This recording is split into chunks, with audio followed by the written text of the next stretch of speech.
ஜீவனுள்ள தேவன் மேலேயே தாகமா இருக்கிறது.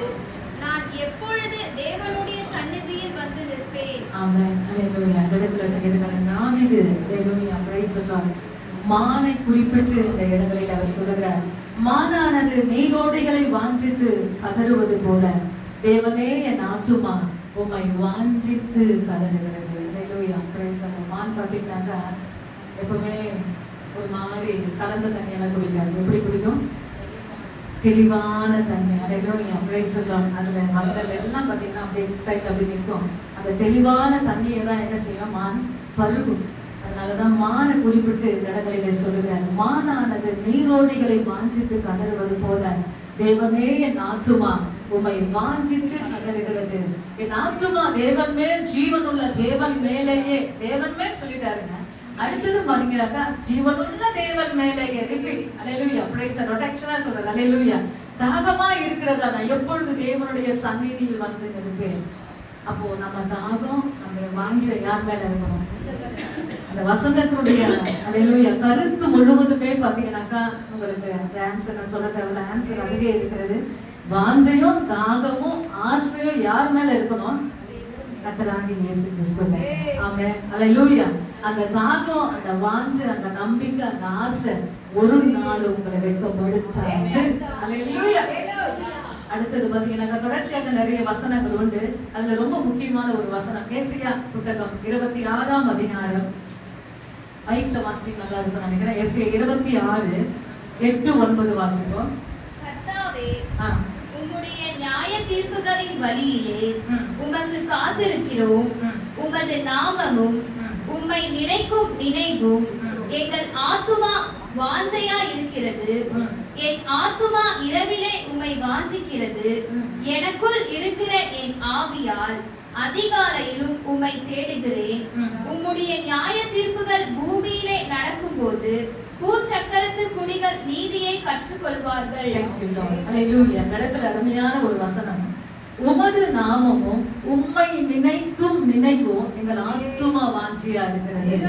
ஜெபத்துல உட்கார்ந்த போது மட்டுமல்ல, பைபிளை எடுக்கும் போது மட்டும் இல்லை, ஆலயத்துக்கு வரும்போது மட்டும் இல்லை, அவர் சொல்ற வார்த்தை என்னவென்றால், உமது நாமமும் உம்மை நினைக்கும் நினைவும் எங்கள் ஆத்துமா வாஞ்சியாக இருக்கிறது. அல்லேலூயா. முதலாவது என் ஆத்துமாவுக்கு நான் என்ன சொல்ல வேணும்? வாஞ்சியா இரு, அவரை பற்றிக்கொள். அல்லேலூயா. அவரையே நோக்கி அமர்ந்தது. அல்லேலூயா. நம்மை வெட்கப்படுத்த மாட்டார். அந்த தெளிவான ஒரு நிச்சயம், நம்பிக்கை யாரை பார்த்து சொல்லணும்? நம்ம ஆத்துமா பார்த்து நம்ம, மற்றவங்களை பார்த்து நம்ம சொல்லிடலாம். ஆனா நம்ம ஆத்துமா பார்த்து அல்லேலூயா கலங்குகிற நேரத்துல, நெருக்கமான சூழ்நிலையில அல்லேலூயா நம்ம ஆத்துமா பத்தி நம்ம சொல்ல முடியாது. அப்படியே கலங்கி தவிக்கிற நேரத்துல என்ன செய்வோம் ஏது செய்வோம்னு அந்த தவிக்கிற அந்த நேரத்துல உங்க ஆத்துமா பார்த்து நீங்க சொல்லுங்க. நிச்சயமா கர்த்தர் உங்களை விட மாட்டார். அல்லேலூயா. கர்த்தர் நிச்சயமாய் கர்த்தர் நடத்துகிற ஒரு தேவனாக இருக்கிறார். முதல் பாத்தீங்கன்னாக்கா 3 வசனங்களை நாம் எடுக்க போகிறோம். அந்த வாஞ்சை எப்படி இருக்கணும், அந்த வாஞ்சை எப்படி இருக்கணும், எதன் மேல இருக்கணும் சொல்லி அருமையான ஒரு வசனம். 3 காரியம். அல்லேலூயா. ரத்தின சுருக்கமாக நான் சொல்லிவிட்டு கடந்து போக ஆசைப்படுகிறேன். கர்த்தருடைய திருவசனத்தின் மேல் ஆஞ்சை. அல்லேலூயா. கர்த்தருடைய இப்போ ஒரு நோட்டீஸ் வைக்கிறீங்க, ஒரு வீட்டுக்கு போய் அல்லேலூயா ஒரு இன்விடேஷன் வைக்கிறீங்க கல்யாணம் சொல்லி, அங்க வைக்கும் போது என்ன செய்வீங்க? அவங்க பேரு நபரை என்ன செய்வீங்க? எழுதி கொடுப்பீங்க. எடுத்த உடனே என்ன செய்வீங்க? பேரை மட்டும் எழுதுவீங்களா? என்ன சொல்வீங்க? திரு. என்ன சொல்வீங்க? திரு. மதிப்பு. அல்லேலூயா. மதிப்புக்குரிய. அல்லேலூயா. திரு என்று சொல்லி அந்த வார்த்தைகளை நாம் உச்சரிப்போம். இங்க கர்த்தருடைய திரு வசனத்தின் மேல் வாஞ்சையா இருக்க வேண்டும். இப்பொழுது 1 பேதுரு 2ஆம் அதிகாரம் 3ஆம் வசனம், எல்லாருக்கும் தெரிஞ்ச ஒரு வசனம். 1 பேதுரு 2ஆம் அதிகாரம் 3ஆம் வசனம் வாசிப்போம். நீங்கள் ரட்சிப்புக்கென்று வளரும்படி புதிதாய் பிறந்த குழந்தைகளைப் போல திருவசனமாகிய கலங்கமில்லாத ஞானபாலின் மேல் வாஞ்சையா இருங்கள். ஆமென். குழந்தைகள் போல. குழந்தை என்ன கேட்குமா? குழந்தை என்ன கேட்குமா? பால் கேட்கும். நீங்க என்ன கேட்கணும்?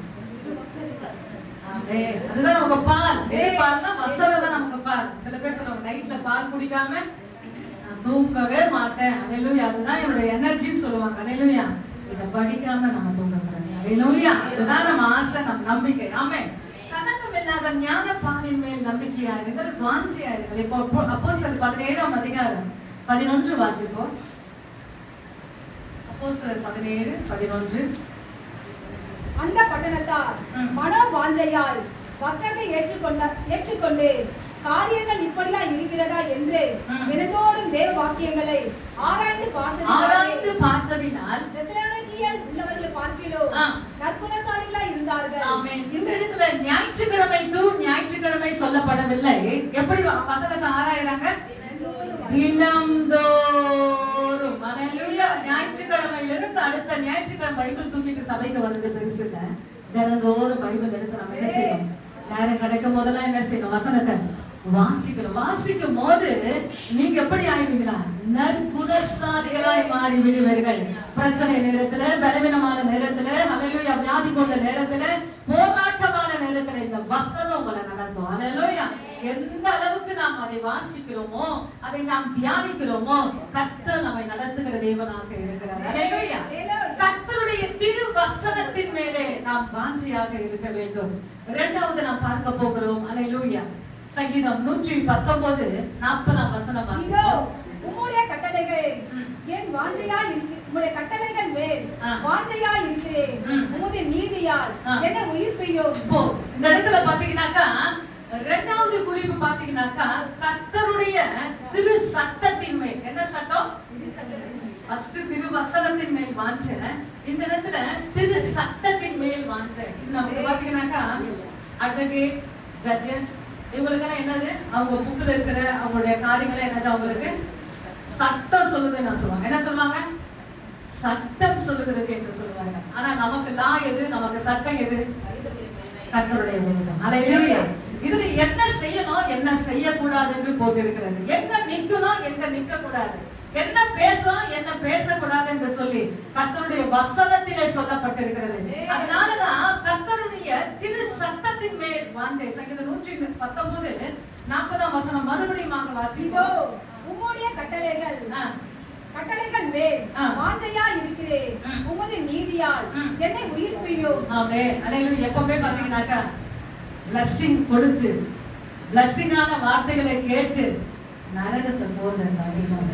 ஹalleluya. அவருடைய கட்டளைகளையும் அவருடைய கற்பனைகளையும் குறித்து கண்டிப்பாய் கர்த்தர் பேசும்போது, அதற்கு நாம் தலை வணங்கும் போது கர்த்தர் நம்மை ஆசீர்வதிக்கிறவராக இருக்கிறார். ஹalleluya. எதற்கு தலை வணங்க வேண்டும்? கட்டளைகளுக்கு. ஹalleluya. அவர் இப்படிதான் சொல்லுவார், இப்படிதான் நிக்கணும். எங்க ஆண்டவருக்கு இததான் செஞ்சா பிடிக்கும், இது செஞ்சா எங்க ஆண்டவருக்கு பிடிக்காது. ஹalleluya. யாருக்கிட்ட நான் சொல்லலாம்? ஹalleluya. என் அப்பனுக்கு இதுதான் பிடிக்கும். அவரை சந்தோஷம். வெள்ளிக்கிழமையில உபவாச ஜெபத்துல நான் சொன்னேன், அவரை சந்தோஷப்படுத்தணும். யாரை சந்தோஷப்படுத்தணும்? என் தெய்வத்தை நான் சந்தோஷப்படுத்தணும். என்னை ரட்சித்த என் ஆண்டவர், சேற்றிலிருந்து தூக்கின அருமையான தெய்வத்தை நான் சந்தோஷப்படுத்த வேண்டும். ஹalleluya. திரு சட்டத்தின் மேலே அதே அதிகாரத்துல 131 வாசிங்க.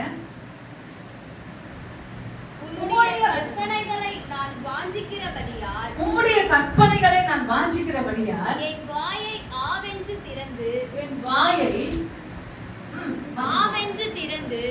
அவைகளுக்கு ஏங்குகிறேன். போட்டா எப்படி வாயை திறப்பீங்க? ஏதாவது போட்டா எப்படி வாயை திறப்பீங்க? ஒரு போண்டாவோ ஒரு பஜ்ஜியோ உங்களுக்கு பிடிச்சமான சாப்பிடு சொல்லும் போது நம்ம என்ன செய்வோம்? சும்மா சின்னவா திறப்போம்.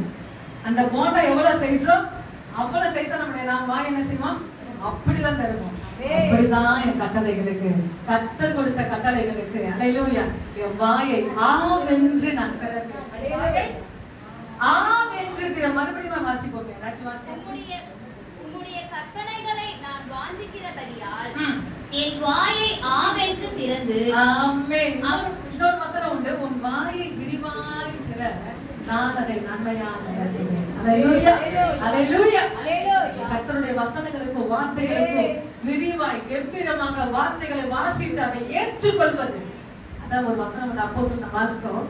வசனத்தை ஏற்றுக்கொண்டவர்கள் தினந்தோறும் அவருடைய வசனத்தை, காரியங்கள் இப்படியா இருக்கிறதா என்று சொல்லி வசனத்தை தியானிக்கிறாங்களா, இப்படிதான் கர்த்தருடைய வார்த்தை சொல்லுகிறது என்று சொல்லி அந்த வசனத்துக்கு அவர்கள் செவி சாய்த்ததினாலே நற்குணசாலிகளாய் இருந்தார்கள். ஆமென். அப்ப நம்மள என்ன செய்யணும்? மற்ற காரியங்களை ஆராய்வதை காட்டிலும், மற்றவருடைய காரியங்களை அலசி நாம் பார்க்கிறதை காட்டிலும் இந்த வார்த்தைகளை அலச வேண்டும். இந்த வார்த்தைகளை நாம் தியானிக்கும் போது கர்த்தர் நம்மையும் நம்முடைய பிள்ளைகளையும் நம்முடைய குடும்பத்தை என்ன செய்ய காட்டுறது ஆசீர்வதிக்கிறார். அதே பார்த்தீங்கன்னாக்கா 143 வாசிங்க. சங்கீதம் 119 140. நெருக்கமும் என்னை பிடித்தது, ஆனாலும் உம்முடைய கற்பனைகள் என் மனமகிழ்ச்சி. ஆமென். இக்கட்டும் நெருக்கம் யாரை பிடிச்சது? அல்லேலூயா. ஆனாலும் உங்களுடைய கற்பனைகள் என்ன நான் சொல்றேன்? மனமகிழ்ச்சி. எத்தனை பேருக்கு மனமகிழ்ச்சி? அல்லேலூயா. நம்ம ரட்சிக்கப்பட்டதுக்கு நம்ம ஆண்டவருக்கு நன்றி சொல்லணும். கர்த்தர் நம்ம அபிஷேகத்தார் பாருங்க. அந்த நாளெல்லாம் நீங்க என்ன செய்யணும்? டேட் ஃபிக்ஸ் பண்ணணும். அல்லேலூயா. நீங்க என்னைக்கு ஞானஸ்நானம் எடுத்தீங்க, என்னைக்கு அபிஷேகம் பெற்றீங்களே, அதெல்லாம் என்ன செய்யணும்? பைபிள்ல முக்கியமான குறிப்பா அல்லேலூயா. எவ்வளவு காரியங்களை முக்கியமா நம்ம பிள்ளைகளுக்கு, நம்ம கணவனுக்கெல்லாம் நம்ம எழுதி வைக்கிறோம். பர்த்டே நம்ம இப்படியா நம்ம விஷ் பண்ணோம், தனிப்பட்ட முறையில் இப்படி நம்ம கனம் பண்ணணும் சொல்லி அந்த காரியங்கள் அந்த டேட்டை தான் நான் சொல்றேன். ஆனா இந்த டேட்டை நான் ஃபிக்ஸ் பண்ணணும். அல்லேலூயா. அல்லேலூயா. இப்பொழுது நம்ம வாசிக்க போகிறோம். திரு சட்டத்தின் மேல் வாஞ்சை, திரு வசனத்தின் மேல் வாஞ்சை. அல்லேலூயா. மூன்றாவதாக வாசிக்க போகிறோம். திரு சபையின் மேல் வாஞ்சை. சங்கீதம் 26 அதிகாரம் 8 வசனம் வாசிங்க. கர்த்தாவே, உமது ஆலயமாகிய வாசஸ்தலத்தையும் உமது மகிமை தங்கிய ஸ்தானத்தையும் வாஞ்சிக்கிறேன். ஆமென். அல்லேலூயா. சங்கீதம் 26 8 வசனத்துல மறுபடியும் வாசிங்க. கர்த்தாவே, உமது ஆலயமாகிய வாசஸ்தலத்தையும் உமது மகிமை தங்கிய ஸ்தானத்தையும் வாஞ்சிக்கிறேன். அல்லேலூயா. எத்தனை பேர் வாஞ்சிக்கிறீங்க? ஆலயத்துக்கு போகும்போது ஒரு புதிய பலன். அல்லேலூயா. எடுத்திருக்கும் போது அல்லேலூயா. என்னைக்கெல்லாம் ஆலயத்துக்கு நம்ம கடந்து போறோம், அவரை தேடுறோம் சொல்லும் போது ஒரு மன மகிழ்ச்சி ஆட்டோமேட்டிக்கா நம்ம வரும். ஏதோ கடமைக்கு போவதில்லை. கருமையான கர்த்தருடைய பிள்ளைகளே, அன்னைக்கு எடுத்த உடனே என் தேவனை நான் தரிசிக்க வேண்டும், அவருடைய வாசஸ்தலத்தை நான் வாஞ்சிக்கணும் என்று சொல்லி வாஞ்சையோடு நாம் அவரை தேடும் போது நிச்சயமாய் கர்த்தர் நம்மை ஆசீர்வதிக்கிறவராக இருக்கிறார். சங்கீதம் 84 2 வசனம் வாசிப்போம். என் ஆத்துமா கர்த்தருடைய ஆலய பிரகாரங்களின் மேல் வாஞ்சையும் தகனமுமாய் இருக்கிறது. என் இருதயமும் என் மாம்சமும் ஜீவனுள்ள தேவனை நோக்கி கெம்பீர சத்தமிடுகிறது. ஆமென். ஜீவனுள்ள தேவனை நோக்கி என் ஆத்துமா என்ன செய்கிறதா? அத நான் அதிகமா சொல்லுவேன். தலைமை சபையில சரி, நம்முடைய சபையில சொல்லுவேன். கரங்களை தட்டி நீங்க என்ன செய்யணும்? கரங்களை தட்டி என்ன செய்யணும்? அது நிறைய பேருக்கு தெரியல இந்த ரகசியம். அல்லேலூயா. கர்த்தரை சந்தோஷப்படுத்துவதுல நம்ம குறையே வைக்க கூடாது. அல்லேலூயா.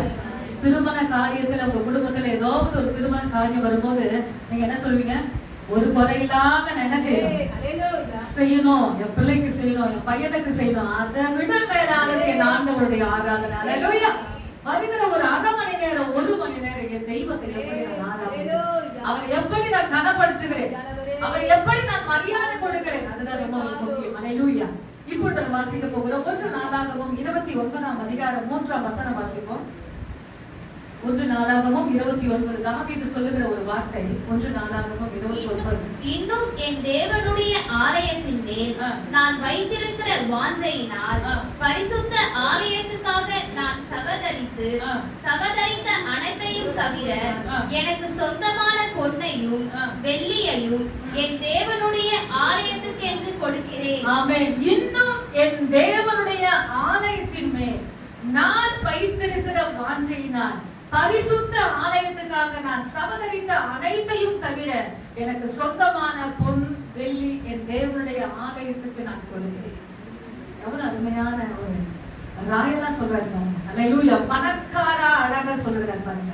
என் தேவனுடைய ஆலயத்தின் மேலே நான் வைத்திருக்கிற, அது கூட ஆலய சொல்ல, பரிசுத்த ஆலயத்துக்காக நான் சவதரித்த நான் சம்பாதித்த என் உழைப்பினாலே. ஒரு இடத்துல சொல்லுவாரு, ஒரு இடத்துல அவர் ஜெயிச்சுட்டு வருவார்.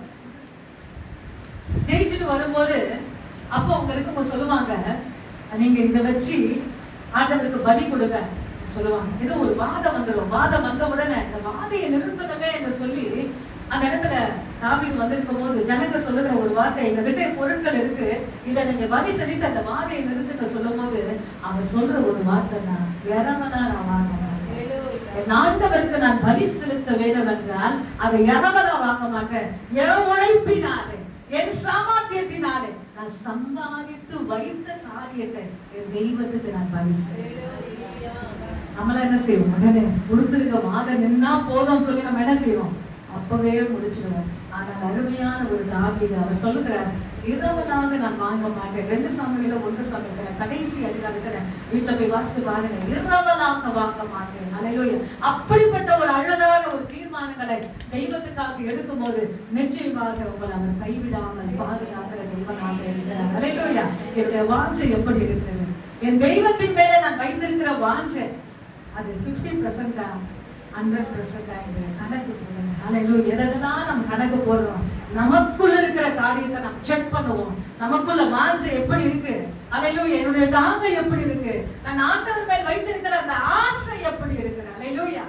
ஆலயத்துக்கு போகணும், வசனத்தை வாசிக்கணும், பைபிளை எடுக்கணும்னா அவ்வளவு ஒரு பெரிய சந்தோஷம் நமக்குள்ள என்ன செய்யணும்? அல்லேலூயா.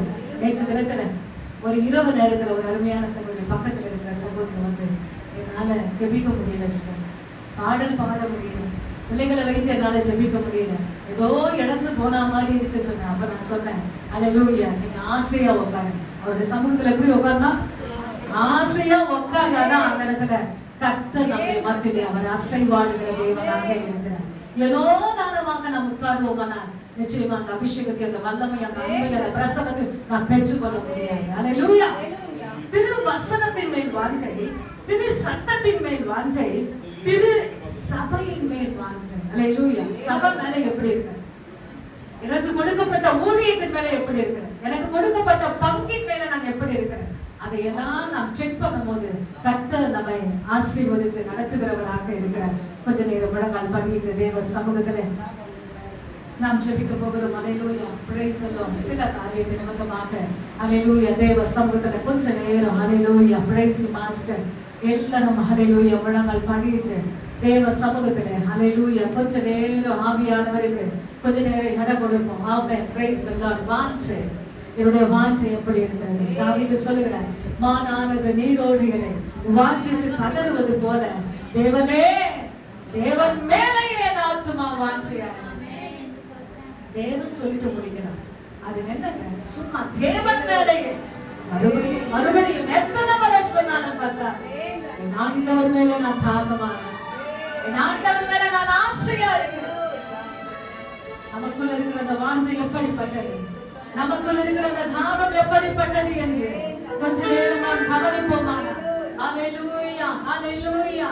அது முழுவதுமாக காணப்படுகிறதா, அது 100% காணப்படுகிறதா என்று கொஞ்ச நேரம் நாம் கண்ணோக்குவோமாக. கர்த்தர் நம்மை நடத்துகிறவராக இருக்கிறார். அல்லேலூயா. தேவன் மேல் ஆத்துமாவே தாகமாய் இருக்கிறதே,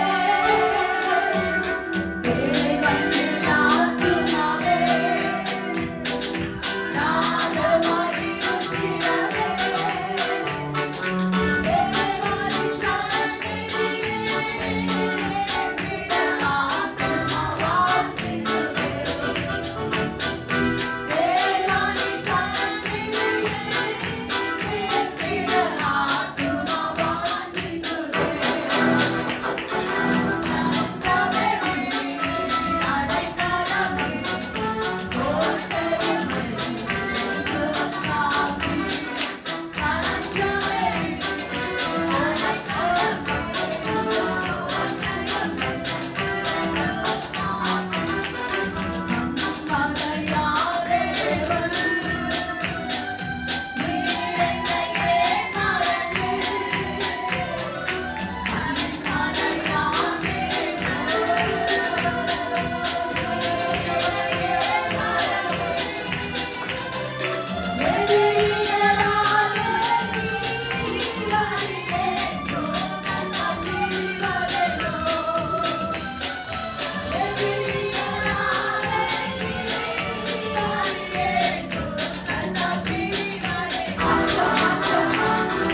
ஒரு உள்ளம், வாஞ்சையான ஒரு நிரப்புதல் முற்றிலுமாக நம்முடைய உள்ளங்களை நிரப்ப வேண்டும்.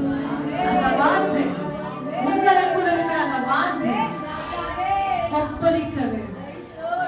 அது கொப்பளித்து பொங்க வேண்டும். நமக்குள்ள இருக்கிற அந்த வாஞ்சை அது வெளியே வரும்போது அல்லேலூயா, அநேகருக்கு அது ஆசீர்வாதமாக, அநேகருக்கு ஆறுதலாக அது கொப்பளித்து வெளியே வர வேண்டும். அது கொப்பளித்து பொங்க வேண்டும். என தேவையான கர்த்தருடைய பிள்ளைகளே, நமக்கு வரத நம சங்கரா தியான நமமரியா. ஆண்டவரே, ஒரு வாஞ்சை, ஆண்டவரே, ஒரு ஏக்கம், மேல ஒரு பாசம், ஒரு ஆசை, ஒரு தாகம் என் சபையின் மேல ஊற்றுமாங்க. கடமைக்கு மட்டும் இல்லாமல், கடமைக்கு மட்டும் நம்மை தேடாமல், ஏற்றத்தோடு, விருப்பத்தோடு, ஆர்வத்தோடு, வாஞ்சையோடு,